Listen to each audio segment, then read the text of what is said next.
Acne affects nearly all teenagers, as well as 25% of adult men and 50% of adult women. In this video, dermatologist Hadley King discusses what you might see in the mirror. Acne is a skin condition in which hormonal changes cause the pores and their oil-producing glands to become clogged. Pores cover most of our bodies, so almost every body part is a target for acne. Although teenagers are the most prone to the condition, people of any age can be affected. Men are most likely to develop severe cases of acne.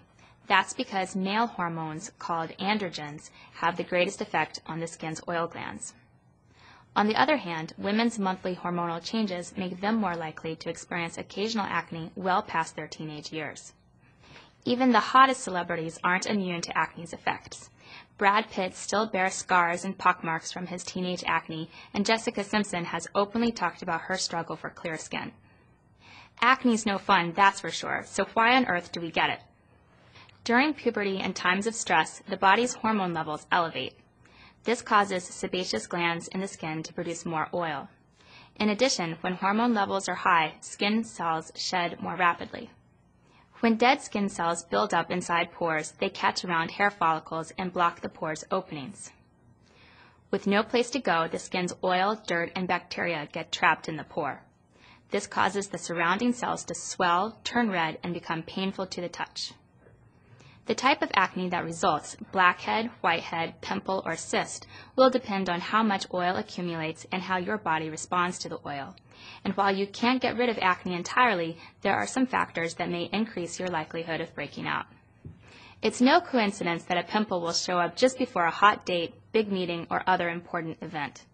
Studies have shown that people under stress are actually more likely to break out. So calm down. Stressing out about that zit may make things worse. Sometimes excessively good hygiene can actually be a hindrance to good skin. Washing your face too much or using harsh cleansers and scrubs can irritate the skin and make acne worse. Opt instead to gently wash with mild soap twice a day.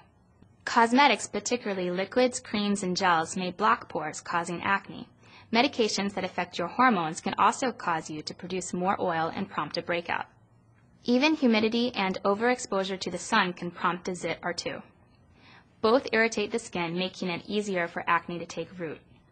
Because acne is a skin condition caused by fluctuating hormone levels, it can't be entirely avoided.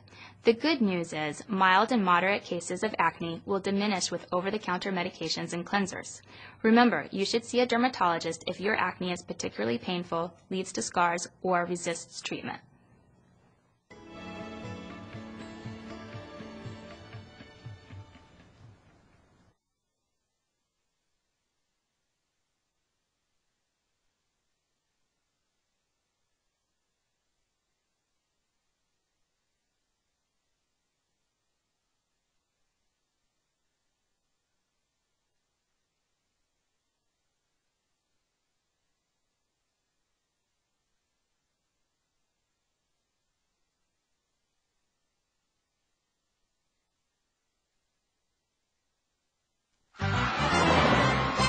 No matter where you live, life in the ocean depends on you. Do your part to help protect it. Recycle and dispose of your trash properly.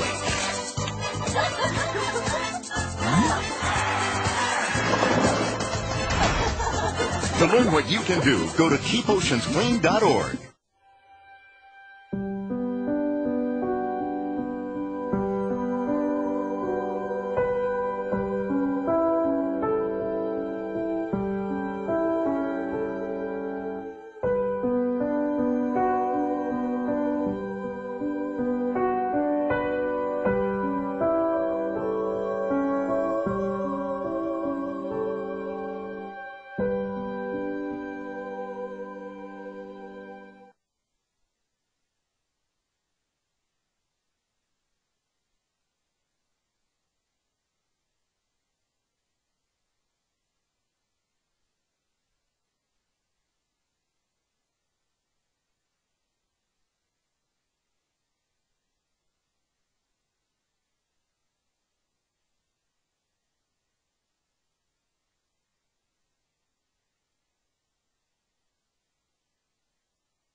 CTV presents Health Matters.